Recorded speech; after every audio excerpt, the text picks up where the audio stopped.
کی احادیث مبارکہ آپ نے فرمایا کہ 3 چیزیں مومن کی نجات کے لیے ضروری ہیں۔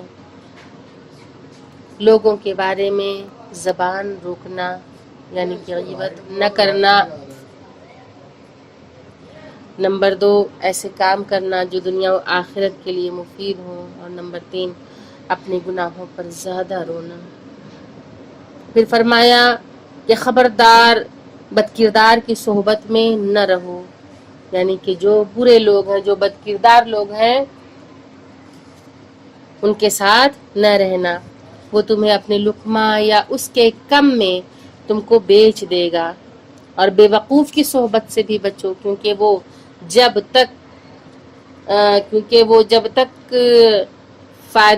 جب آپ کو فائدہ پہنچانا چاہے گا تو نقصان پہنچا دے گا، تو بے وقوف کی صحبت سے بھی بچنا چاہیے۔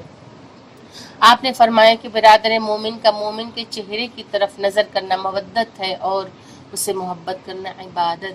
آپ نے فرمایا کہ ہمسایہ یعنی کہ پڑوسی کا حق یہ ہے کہ اس کے غائب ہونے کی صورت میں، اس کی غیر حاضری میں اس کے آبرو کی حفاظت کرو اور اس کی موجودگی میں اس کا احترام کرو۔